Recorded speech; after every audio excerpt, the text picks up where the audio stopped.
1. 전 세계가 KF-21에 경악했다. 2. 인도네시아가 대가를 치르고 있다. 안녕하세요. 영상이 도움이 되셨다면 구독과 좋아요 부탁드리며, 이종석 국방부 장관은 지난 20년간 KF-21 개발을 위해 헌신해 온 카이와 방위사업청, 공군, 협력업체, 학계와 연구소에 감사하다며 KF-21이 미래전장을 지배하는 영공수호의 주역이자 북핵 위협을 억제하는 데 큰 역할을 할 것이라 기대한다고 말했습니다. 한편 한국형 전투기는 현재 시제 1호기를 활용해 초기 건전성 시험을 완료했으며 영역 확장 시험에 진행 중입니다. 마침내 랜딩 기어를 접고 비행하는 KF-21의 완벽한 비행 영상이 공개되자 KF-21과 관련된 논란들도 새로운 국면을 맞고 있습니다. 1차 비행에선 사고에 대비해 랜딩 기어를 내린 상태로 비행했지만 2차 비행에선 엔진의 안전성까지 최종 확인된 만큼 전투기 개발이 탈부 능선을 넘었다는 평가도 나오고 있는데요. 이는 그동안 불거졌던 다양한 결함 우려를 불식시키기에 충분했으며, 마지막 단계인 초음속 계획까지 모든 게 순조롭게 진행되고 있음을 의미했습니다. 그런데 비행 중 랜딩 기어가 접히는 장면에서 무언가 이상한 점이 발견되며 전 세계 전투기 전문가들을 의아하게 만들었습니다. 기존과 다른 랜딩 기어 설계뿐만 아니라 접히는 각도와 바퀴를 지탱하는 부품도 원래 설계보다 보강됐음을 알 수 있는데요. 게다가 지난 시험 비행 때와 달리 5,000피트 낮은 1만 피트로 비행한 부분도 이상하긴 마찬가지였습니다. 전문가들에 따르면 애초에 초음속 전투기로 설계된 KF-21의 특성상 지면에서 이륙하는 순간 랜딩 기어를 접는 것이 보통이며, 더욱이 불필요하게 낮은 고도를 유지할 필요가 없었다는 점에서 KF-21의 설계안이 다시 한번 변경된 게 아니냐는 의문마저 던지고 있습니다. KF-21의 우아한 자태에 빠져 우리가 놓친 부분이 무엇이고 어떤 점이 그들을 놀라게 했는지 알아보도록 하겠습니다. 지난 28일 국산 초음속 전투기 KF-21의 최초 비행 성공 축하 행사를 맞이하여 경남 사천공군 제3훈련 비행단에서 대기 중이던 시제기 1호는 이날 지상 임무통제실의 교신과 이륙 허가에 따라 계획룸을 내며 9차 비행에 나섰습니다. 이윽고 KF-21에 이어 안전 추적기 임무를 띈 국산 경공격기 FA-52이 뒤따라 이륙했고, 두 전투기는 속도를 내면서 순식간에 시야에서 사라졌습니다. 이날 20분간 비행을 마친 KF-21에서 특히 주목할 점이 있다면, 2달 전 초도 비행에서 접지 않았던 랜딩 기어가 기체 안으로 들어가는 모습이 포착됐다는 점인데요. 앞서 7월 19일 실시된 최초 비행 이후 랜딩 기어를 접은 모습이 공개된 것은 이번이 처음 있는 일이었습니다. 그런데 평범해 보이는 이 장면에 대해 해외 전문가들은 매우 경악한 듯한 반응을 보였습니다. 기체에 비해 다소 비대해진 랜딩 기어의 구조도 수상했지만 바퀴가 모두 접힌 후 내부에 복잡한 서스펜션 구조가 추가된 것으로 볼 때 이는 특별한 의도를 가지고 설계된 것으로 의심해 볼 만했습니다. 국내 언론에 따르면 군 당국은 최근 경항 공모함에 탑재될 전투기로 KF-21을 검토하고 있다고 밝힌 바 있습니다. 이에 일각에선 수직 이착륙 기능이 없는 KF-21은 활주로가 짧은 경항모에 부적합하며 중형 항모를 도입하는 방향으로 사업이 변경되는 것이 아니냐는 분석을 내놨는데요. 현재 우리 해군이 계획하고 있는 항모의 길이는 265m로 미 해군의 핵심 항공모함인 니미츠급의 길이가 300m인 것에 비해 다소 규모가 작은 것으로 알려졌습니다. 활주로가 짧은 경항모의 한계를 극복하기 위해 해군은 200m 이내의 활주로에서 이륙이 가능하고 착륙은 수직으로 가능한 수직 이착륙기가 필요하다고 주장해왔지만, KF-21은 수직 이착륙 기능이 없는 상황이었기에 국방부는 이를 고려해 항모의 구조 변경까지 함께 검토돼야 한다고 설명한 것입니다. 다만 함재기로서의 KF-21을 활용하기 위해 항모의 구조를 변경하는 것이 맞는지, 아니면 KF-21에 수직 이착륙 기능을 추가하는 것이 맞는지에 대해선 여전히 의견이 분분한 상황인데요. 바로 이 같은 논쟁이 KF-21에 변화된 랜딩 기어에 시선이 쏠린 이유입니다. 일반적으로 함재기는 지상에 13밖에 안 되는 어레스팅 와이어가 설치된 항공모함에 전투기를 정확히 내리찍어야 하므로 착함할 때 받는 충격은 보통의 군용기에 비할 바가 아닙니다. 지상의 활주로에 착륙하는 군용기 중 착륙의 1km 정도를 소모하는 군용기도 많지만 대형 항공모함도 비행갑판 전체 길이가 대략 300m 정도 밖에 안 되기 때문에 제동에 애들 먹는 것은 일반적입니다. 이는 함재기로 개발된 F-14 톰캣의 착함 테스트 영상에 잘 나타나 있습니다. 착함 시에 실속 속도보다 아슬아슬하게 높은 수준의 속도로 갑판에 착함하기 때문에 정기 점검 및 신규 개발 시 수미터 높이에서 프로토타입으로 만들어진 항공기 동체를 직접 떨어뜨려 시험하는데요. 착함 때의 충격은 파일럿에게도 심각한 부담을 주는 수준이며 때문에 항공모함에서의 비행 경험이 1000회 이상 되는 베테랑들은 척추 충격 손상으로 키가 2에서 3cm가량 줄어든 사례도 발견될 정도입니다. 참고로 KF-21 역시 상용화 전까지 2000회 이상 시험 비행이 예정된 걸 보면 이는 결코 우연이라 볼 수 없습니다. 참고로 충격을 받는 것은 착함 때만이 아닙니다. 바람할 때 역시 증기 캐터펄트를 이용하여 전투기를 말 그대로 발사해버리는 수준이기 때문에 노즈기어에 무식할 정도의 하중이 걸리게 됩니다. F-14는 바람시 노즈기어에 순간 9톤 이상이 하중이 걸리며 이 때문에 함재기로 개발된 전투기들은 육상기지 운용을 전제로 개발된 공군 전투기보다 더 튼튼하게 제작되는 것은 물론 미국을 비롯해 러시아, 유럽, 중국 등 항공모함을 운영하는 모든 나라의 함재기들은 메인 노즈기어에 더블 타이어를 기본으로 장착하고 있습니다. 이는 싱글 타이어를 장착하는 공군용과 외관상 뚜렷하게 구분할 수 있는 특징인데요. 평범한 공군 전투기의 랜딩 기어보다 1.5배 이상 굵어야 하는 건 기본 전제이며 랜딩 기어만 보강되어서는 안 되는 게 1차적으로는 랜딩 기어가 힘을 받지만 기체 골조가 강화되어 있지 않다면 캐터펄트로 바람시 앞부분만 뜯겨나가는 대참사가 일어날 수 있기 때문입니다. 즉 전체적으로 기체의 골조에 엄청난 기술과 투자가 선행돼야 한다는 것이죠. 그러므로 함재기의 수명 한도는 공군 전투기보다 2배 이상 길게 잡고 설계되며 그럼에도 불구하고 이착함 시 받는 충격 때문에 실제 운용 수명은 공군 전투기보다 더 짧다는 분석이 나올 정도입니다. 또한 바다에서 활용되므로 염분에 대한 대책은 기본이며 좁은 곳에서의 정비 효율을 높이기 위한 모듈화 설계도 요구되는데 이는 항공모함같이 좁은 곳에서 기체를 대규모로 정비하는 것 자체가 매우 어렵기 때문입니다. 최근 일산 킨텍스에서 열린 대한민국 방위산업 전시회 부스에서 카이는 KF-21의 함재기용 파생형인 KF-21M 모형을 최초로 공개했습니다. KF-21M의 모형은 함재기로 개발된 F-18 호넷과 여러 면에서 비슷한 특징들이 잘 나타나 있었는데요. 다만 카이는 KF-21M의 항공모함 적재기라는 설명으로 모형의 성격을 명확히 밝히며 이착함 방식이 기존의 캐터펄트가 아닌 단거리 이함 및 어레스팅 기어를 이용한 강제 착함 방식이 적용됐음을 밝혔습니다.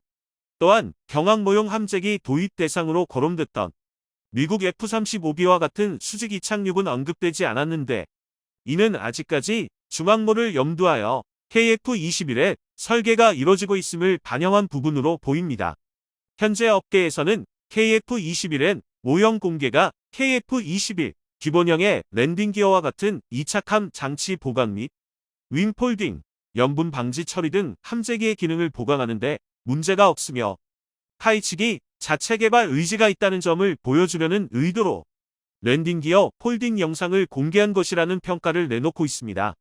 실제로 카이는 함재기의 국내 개발 가능성은 얼마든지 열려있고 우리 엔지니어들에게 이를 조기에 실현화시킬 수 있는 능력이 있음을 확인했다고 밝힌 바 있습니다. KF-21의 다변화로 미래의 한국은 공중전에서 어떻게 싸울지 그리고 어떤 방식을 활용할지에 대해 행복한 고민에 빠질 것으로 보입니다. 분명한 건 이 같은 KF-21의 다양한 변신은 중국과 일본 등 인접국에게 예상 밖의 사건이라는 점인데요. 새로운 영상이 공개될 때마다 매번 변칙적인 모습이 드러나니 KF-21의 존재 자체가 중국에게 상당한 고통과 스트레스가 된다는 중국 칼럼니스트의 주장이 이제서야 이해가 되는 것 같습니다. 이쯤 되면 최종 형태의 KF-21이 공개될 때면 아예 6세대 전투기라는 새지평을 쓰는 건 아닌지 모르겠는데요. 불가능을 모르는 한국에게 7년이라는 시간이 주어진 이상 전 세계를 놀라게 할 대반전이 일어나는 게 어려운 일이 아니라는 건 우리 모두가 알고 있기 때문이죠. 자랑스러운 한국의 KF-21 세계를 울리고 있습니다. 우리 KF-21은 정확히 4.7세대라고 부르는 게 맞다고 무기 전문가들이 말하는 걸 들었다. 근데 아직 2000여회 시험 비행도 더 해야 되고 수출하려면 국산 엔진도 만들어야 하고 할 일이 많다. 자랑스러운 것은 맞으나 아직은 차분히 바라보는 게 맞는 것 같다. 2026년까지 2000회가량의 추가적인 시험 비행을 통해 엔진의 추력이 실제 비행 환경에서 제대로 나오는지와 각종 전략 무기들과의 호환성 등 다방면에서의 성능 점검이 이루어질 예정입니다. 지금처럼 순조롭게 개발이 완료된다면 노후 기종인 F4, 팬텀과 F5 제공호를 퇴역시키고 KF-21이 순차적으로 도입되어 대한민국의 하늘을 지킬 것으로 전망됩니다. 특히 현존 최강 성능을 갖춘 하이급 스텔스 전투기인 F-35 라이트닝과 함께 미들급 전투기의 중추 역할을 할 것으로 보이는 가운데 한국이 세계에서 8번째로 초음속 전투기를 개발하자 국방력 증강에 관심을 가진 국가들이 한국을 주목하고 있습니다. 며칠 전 영국 국방부 차관은 우리나라 국방부와의 양자회담에서 KF-21 개발과 관련해 긴밀한 협력을 하자고 제안했습니다. 그동안 영국은 일본과 협력하여 6세대 전투기를 공동으로 개발한다는 입장이었지만 워낙 많은 투자금이 필요하고 일본과 협력을 주도했던 보리스 존슨 총리가 정치적인 이유로 총리 자리에서 물러나게 된 상황에 영국 의회마저 전투기 개발 예산에 비협조적으로 나와 일본과 협력하기로 예정된 6세대 전투기 개발이 불투명해진 상황입니다. 이런 와중에 한국과 영국의 양자 국방회담을 통해 새로운 전투기 협력 관계를 모색해 나가자 인도네시아에선 비상이 걸린 상황입니다. 한국과 전투기 공동개발이라는 로또를 눈뜨고 영국에게 빼앗기게 생겼기 때문입니다. 한국이 차세대 스텔스 전투기 개발 사업을 천명한 당시 미국으로부터 핵심 기술을 이전받아 전투기 개발에 나설 것이라 예상한 인도네시아는 한국과 공동개발 협력을 하게 되면 미국의 전투기 핵심 기술을 어부지리로 얻게 될 것이라 판단하고 한국의 전투기 개발 사업에 투자를 결정했습니다. 하지만 미국이 핵심 기술 이전을 거부하며 KF-21 개발이 순탄치 못하던 상황에 인도네시아는 한국과의 공동개발을 뒤통수 치며 이번 투자에서 발을 빼려던 상황이었습니다. 하지만 인니의 예상과는 다르게 한국은 핵심 기술들을 자체 개발하여 국산화에 성공했고 KF-21 전투기 개발 성공의 드라이브를 걸었습니다. 이렇게 한국이 보란듯이 성공해버리자 한국을 손절하려던 인도네시아에선 초비상이 걸렸고 급기야 27일 오늘 조코 위도도 인도네시아 대통령이 한국을 찾아 2017년부터 5년가량 미납된 KF-21 개발 분담금을 납부하겠다는 의사를 밝혔습니다. 하지만 인니 대통령의 이러한 제안에 우리나라 국민들은 물론 연구개발진마저 분노하는 이유가 있습니다. KF-21 사업이 가장 어렵고 위태롭던 시절엔 분담금을 미루면서 언제든지 한국을 손절할 준비를 하더니 개발이 완료되자 웃으면서 한국을 방문해 투자금을 납부하겠다는 의사를 밝힌 것도 염치가 없지만 우리나라 연구개발진들이 피땀 흘려 개발한 KF-21 관련 핵심 기술을 공유해달라며 기존의 계약서를 전부 폐기하고 핵심 기술 이전이 포함된 새로운 계약서를 작성하자고 요구하고 있습니다. 하지만 속보이는 인도네시아의 부당한 요구에 한국은 단호한 거절을 하는 것은 물론 KF-21 시제기 열람과 제공 거부 등 강경한 조치를 시사한 상황입니다. 한국 정부가 예상외로 강력하게 나오자 인도네시아는 크게 당황하고 있는데요. 자칫하다간 현재까지 지불한 분담금 2천억 원을 돌려받고 KF-21 사업에서 완전히 아웃될 상황에 놓였기 때문입니다. 관련 소식을 자세히 알아보겠습니다. 얼마 전 인도네시아 대통령은 중국을 방문해 시진핑 주석과 정상회담을 진행했습니다. 이 과정에서 인도네시아 대통령은 시진핑 주석에게 중국의 기업과 자본이 인도네시아에서 투자 활동을 하는데 무리가 없도록 적극 지원하겠다고 밝히며 중국과의 협력을 강조했습니다. 현재도 중국 1대1로 사업의 일환으로 건설 중인 인니 고속철도 건설 비용의 부채가 급격하게 늘어나 감당하기 어려운 규모로 커진 가운데 인도네시아 대통령의 대중국 협력 메시지는 이해하기 어렵다는 반응이 나오고 있습니다. 중국은 2019년 완공을 목표로 인도네시아 고속철도 사업을 시작했지만 기술적인 문제와 지정학적인 이유로 공사가 지연되어 2022년 올해도 완공이 불투명한 상황입니다. 차일피일 공사가 미뤄지는 가운데 중국 개발은행의 대출로 이뤄진 공사 규모는 날이 갈수록 커져가며 최근엔 2조 5천억 원 가량의 사업 비용이 증가했습니다. 처음 중국이 제시한 사업 비용은 7조 원 수준이었지만 증가를 거듭한 뒤에 현재는 10조 원에 육박하는 규모로 부풀었습니다. 이렇게 중국의 자본에 잠식된 인도네시아는 지속적으로 중국과의 협력을 강화하는 가운데 이런 인니의 태도는 한국과 공동으로 진행 중인 KF21 사업에도 안 좋은 영향을 줄 수 있다는 분석이 나오고 있습니다. 최근 중국 언론들은 KF21을 두고 동북아시아 지역의 공군력 변화를 초래하는 것은 물론 글로벌 전투기 시장에서도 강력한 경쟁력을 갖추게 될 것이라는 평가를 내렸습니다. 하지만 이것은 KF21에 대한 긍정적인 평가보다는 굉장히 우려 섞인 전망을 내놓고 있다는 것인데요.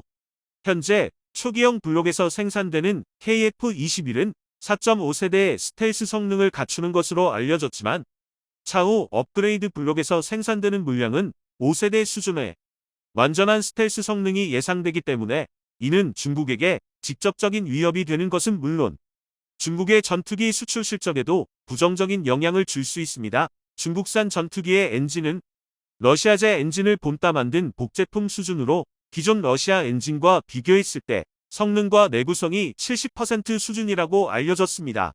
하지만 검증된 한국산 전투기가 시장에 나오면 문제가 많은 중국제 전투기와는 비교 자체가 불가능한 상황으로 결론적으로 한국산 스텔스 전투기가 세계 시장에서 인기를 얻기 시작하면 중국제 무기 수출에 빨간불이 켜지는 것이기에 중국 입장에서 KF21은 골칫덩이가 될 수밖에 없습니다.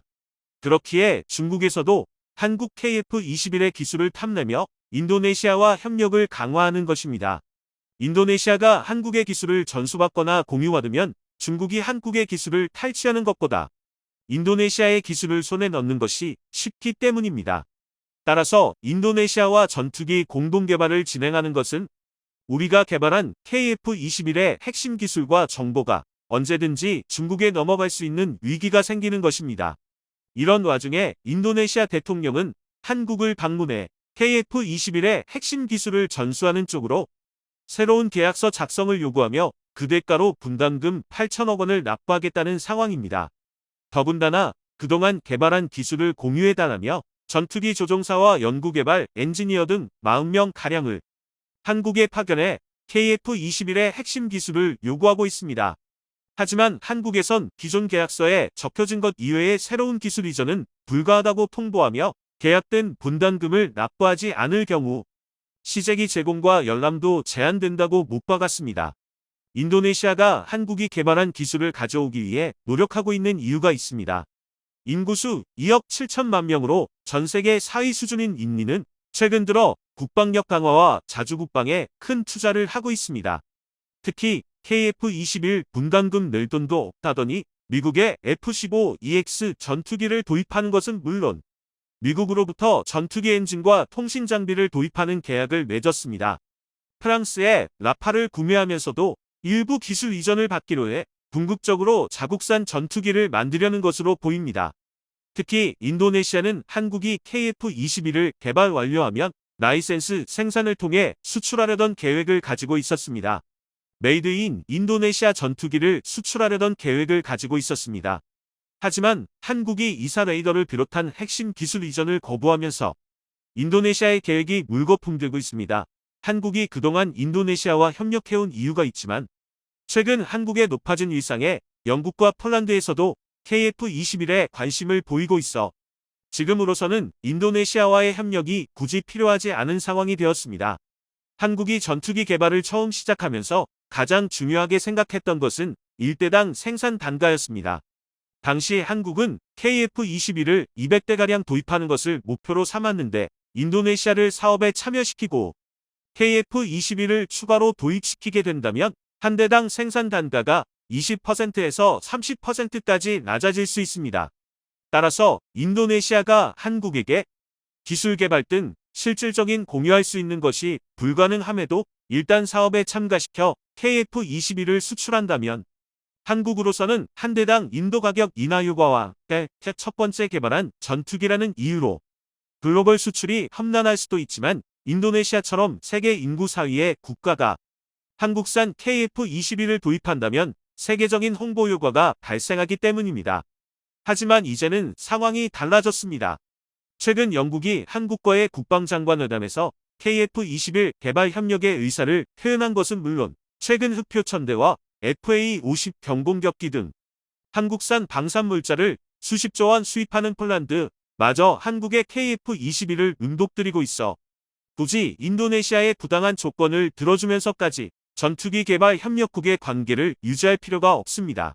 한국이 방위산업 수출 글로벌 3위 국가로 새롭게 부상하고 있는 상황인데 인도네시아에게 물량을 공급해주겠다며 공동개발 관계를 끌고 갈 이유가 없어진 상황입니다. 최근 한국의 K2표나 K9 자주포, FA-50 등 명품 국산 무기들이 세계적인 인기를 끌고 있지만 한국 무기를 도입하려는 국가들이 많아지자 장비를 생산해 납품하기까지 걸리는 기간이 과거보다 2배 정도 더 걸리고 있습니다. 즉 이미 세계 각국에서 KF-21에 대한 관심이 걷잡을 수 없이 쏟아져 나오는 가운데 인도네시아도 예정된 기간 내로 전투기를 받고 싶다면 한가롭게 재계약이나 요청할 때가 아닌 상황입니다. 이에 한국의 연구개발진들은 인도네시아가 지금까지 납부한 분담금 2천억 원을 돌려주고 KF-21 프로젝트는 한국이 단독으로 이끌어야 한다고 주장하고 있습니다. 인도네시아는 과학기술은 물론 국방기술이 부족해 지금까지 프로젝트에서 아무런 기술적 도움이 없었습니다. 다만 2천억 원의 분담금을 납부한 상태로 KF-21의 전체 사업 비용이 8조 원 가량 된다는 걸 감안하면 고작 2.5% 수준의 비용만 납부한 상태입니다. 즉 한국은 인도네시아가 지금처럼 무리하게 기술 공유와 같은 숟가락 얹는 요구를 한다면 2천억 원은 다시 돌려주고 한국의 독자 개발로 전환해야 한다는 주장까지 나오고 있습니다. 이런 가능성이 전혀 없는 것도 아닙니다. 최근 인도네시아는 미납금 8천억 원과 이자 2천억 원에 대해서 일부는 식용파미와 같은 현물로 납부하겠다 주장하고 있습니다. 하지만 며칠 전 계약한 미국의 F-15EX와 프랑스 라팔 전투기는 두 건을 합해 20조 원이 넘는 금액을 지불했지만 한국에겐 수천억 원이 아까워 식용파미로 지급한다는 것은 그냥 넘어가기 어려운 외교적 결례에 해당합니다. 인민은 반드시 이번에 프로젝트에서 퇴출시켜야 하며 시제기는커녕 모형 근처에도 못 가게 만들어야 한다. 다른 파트너는 얼마든지 있으며 만약 국내의 방사청이나 타이의 관계자들 또는 정치권의 고위 강요 등이 인니에게 퍼주는 식의 개짓거리를 한다면 관련자를 초강력 처벌해야 하며 다시는 헛짓거리를 못하게 만들어야 한다. 인니의 사기꾼들에게 쇠몽둥이만이 정답이다. 영상이 도움이 되셨다면 구독과 좋아요 부탁드리며 오늘도 감사합니다. 최고로 멋진 하루 보내시길 바랄게요.